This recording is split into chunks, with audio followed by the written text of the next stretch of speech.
एक चैतन्यमय भगवत कृपा जागृत आहे. आपण सर्व मिळून एकतेने भगवंताला आणि बाबाला प्रणाम करूया. भगवान बाबा हनुमान जी को प्रणाम. महान त्यागी बाबा जुमदेव जी को प्रणाम. परमात्मा एक परमपूज्य परमात्मा एक सेवक मंडळ भगवंताचे उगमस्थान आणि बाबांचे निवासस्थान सिमकी नागपूर ग्रामीण बहुउद्देशीय संस्था उमरेड संस्थेच्या वतीने आज बामणी या गावी बाबांचे सेवक आदरणीय नागेशदादा आंबोले यांच्या निवासस्थानी एका भगवंताचे 41 दिवसाचे त्यागाचे हवन कार्य नुकतेच पार पडले आणि त्यानिमित्त एका भगवंताच्या चर्चा बैठकीला सुरुवात झालेली आहे. या चर्चा बैठकीला सृष्टीचे विधाता जगाचे पालन करता स्वयं भगवान बाबा हनुमानजी उपस्थित आहेत. भगवंताला माझा कोटी कोटी प्रणाम. तसेच अंधश्रद्धेतून अलिप्त करणारे आणि व्यसनातून मुक्त करणारे मानव धर्माचे संस्थापक आणि आम्हा सेवकांचे सद्गुरू महान त्यागी बाबा जुमदेवजी सुद्धा या चर्चा बैठकीला उपस्थित आहेत. बाबांना सुद्धा माझा कोटी कोटी प्रणाम. तसेच प्रत्येक सुखादुखात बाबाच्या पाठीशी खंबीरपणे उभ्या राहणाऱ्या आणि बाबाच्या भगवत कार्याला वेळोवेळी साथ देणाऱ्या आपल्या सगळ्यांच्या लाडक्या वाराणसी आई सुद्धा या चर्चा बैठकीला उपस्थित आहे. आईला सुद्धा माझा कोटी कोटी प्रणाम. आदरणीय मंचगावर उपस्थित सर्व मान्यवर तसेच या पेंडाऊल मधील उपस्थित सर्व बाबांचे सेवक सेविका आणि बालगोपाल सगळ्यांना माझा आदरपूर्वक नमस्कार.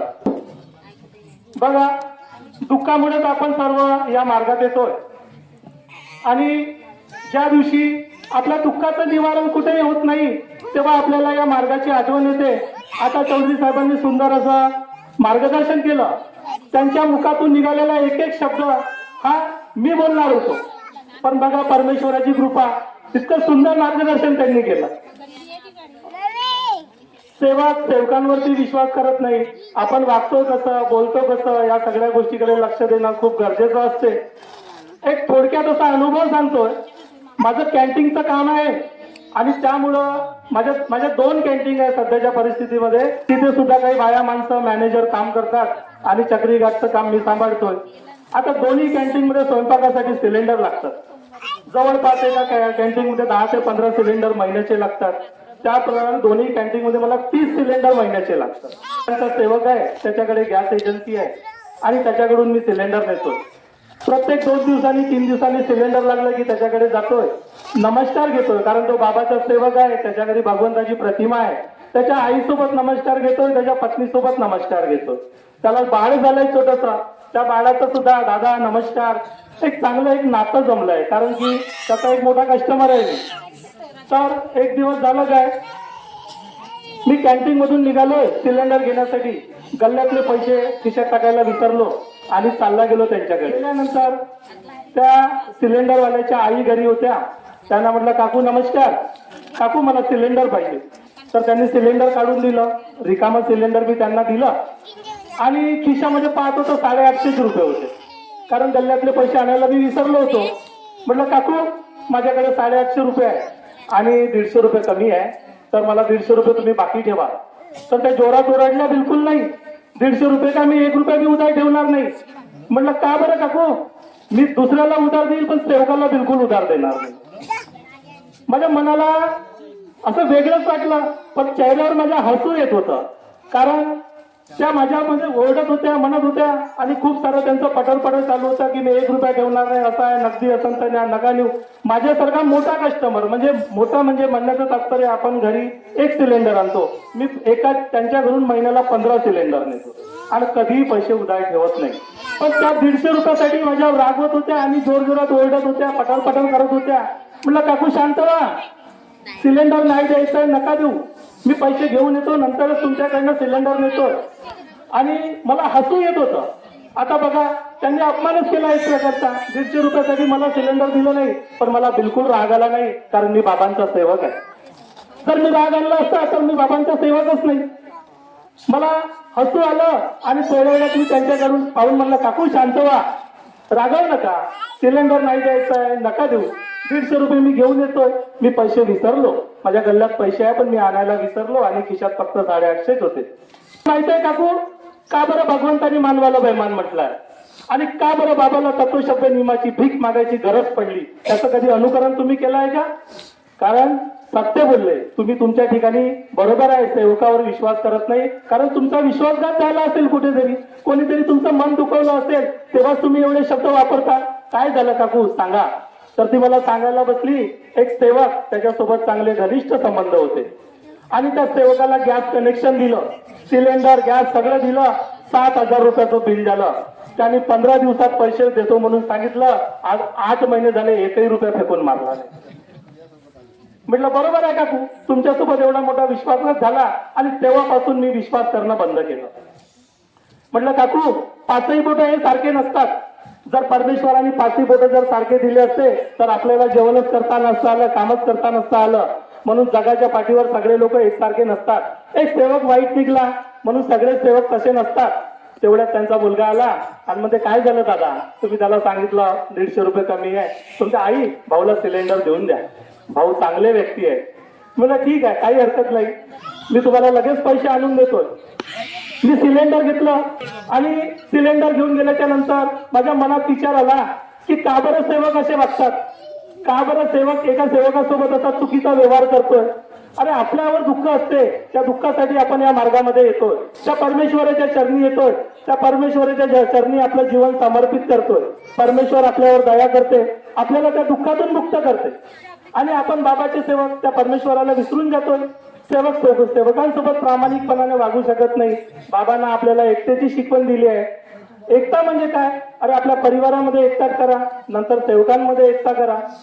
पण आपण काय करतो, आपले विचार कुठे जातात आणि माणसाला, खरं बोलले चौधरी साहेब, माणसाला शिकण्याची गरज आहे. या मार्गाचा सेवक जेव्हापर्यंत शिकणार नाही त्याच्या मार्गात येण्यालाही काही अर्थ राहणार नाही. बघा, त्या बाबांना या सगळ्या गोष्टी माहिती होत्या. बाबांनी त्याच्यासाठी आपल्याला ही चर्चा बैठक दिली आहे. कोणत्या गावाला आठवडी चर्चा बैठक असते, कोणत्या गावाला 15वाडी चर्चा बैठक असते. ही कशासाठी असते? सेवकांना शिकण्यासाठी असते. अरे हा मार्ग काय आहे, भगवंताची कृपा काय आहे आणि आपल्याला आपलं आत्मपरीक्षण कसं करायचं आहे, बाबाचं जीवनचरित्र काय आहे, त्यांनी कशा या मार्गाची रूपरेषा मांडली, हे सगळं आपल्याला शिकावं लागेल. जेव्हापर्यंत आपण या सगळ्या गोष्टी शिकणार नाही आपल्याला मार्गातून काही अर्थ राहणार नाही. अरे आपल्याला जर मुलगा किंवा मुलगी झाली तर आपण त्यांना शाळेत टाकतो, कशासाठी? की माझा मुलगा शिकायला पाहिजे. शिक्षणाचा अर्थ नोकरी किंवा धंदा नाही. शिक्षणाचा अर्थ हा आहे की आपला मुलगा एक चांगला माणूस बनावा, त्याला समज यावी, त्याला चांगल्या वाईटाची जाणीव व्हावी, म्हणून आपण त्याला शाळेत टाकतो. पण या चर्चा बैठकीमध्ये आपण जाण्यासाठी दुर्लक्ष करतोय. अरे 15 दिवसातून एक वेळा किंवा 8-15 दिवसातून, महिन्याभरातून कुठं कार्यक्रम असते तिथं जाण्यासाठी सुद्धा आपण टाळाटाळी करतोय. बाबांनी ही चर्चा बैठक त्याच्यासाठी दिली आहे की तुम्ही जेव्हापर्यंत चर्चा बैठकीत जाणार नाही तेव्हापर्यंत तुम्हाला काही शिकायला मिळणार नाही. आपल्या चुकांचं अनुकरण कसं करायचं. लोक चुका करतात, भगवंताला माफी मागते, काही फायदा नाही, तुमचं काही भगवंत ऐकणार नाही. कोणाच्या बापाचा गुलाम नाहीये. बाबाच्या शब्दावर परमेश्वर उभा आहे, तुमच्या किंवा आमच्या शब्दावर नाही. म्हणून आपल्याला आपले कर्म कसे करायचे आहे, आपले कार्य कसे करायचे आहे, आपल्याला काय शिकायचं आहे, या सगळ्या गोष्टीची जाणीव जेव्हापर्यंत आपल्याला होणार नाही आपल्या मार्गात येण्यालाही काही अर्थ होणार नाही. आपण म्हणतो की माझ्या परिवारावर दुःख आहे, आता आम्ही चर्चा बैठकीला जातो, ऐकायला मिळते की मार्गाचा सेवक असूनही लॉटरी लावतो, सट्टा लावतो आणि मग दुःख आलं की कार्यकर्त्यांना सांगतोय. कार्यकर्ता काय करणार आहे? एवढंच म्हणणार आहे की बया तू चूक झाली आहे, तू चुकीचे कार्य कर आणि याच्या पुढे असं करू नको. भगवंत दयाळू असते, भगवंत माफ करते, पण कितीदा? एकदा, दोनदा, तीनदा, त्यांची काही मर्यादा असते. म्हणून सगळ्या सेवकांनी तत्वशब्द नियमानं वागण्याची गरज असते. जेव्हापर्यंत आपण वागणार नाही, त्या नियमाने वागणार नाही, आपलं अनुकरण आपले मुलं, आपल्या परिवारातील लोक करणार नाही.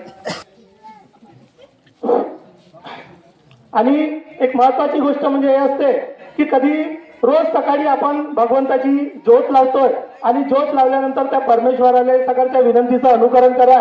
आपण त्या परमेश्वराला वचन देतोय, तत्वशब्द नियमानं वागण्याचं वचन देतोय आणि तिथून आपली दिनचर्या सुरू होते. आणि दिवसभराच्या आचरणामध्ये आपल्याकडून ज्या काही चुका होतात, जे काही होते त्याची आपण कधी अनुकरण करतो काय?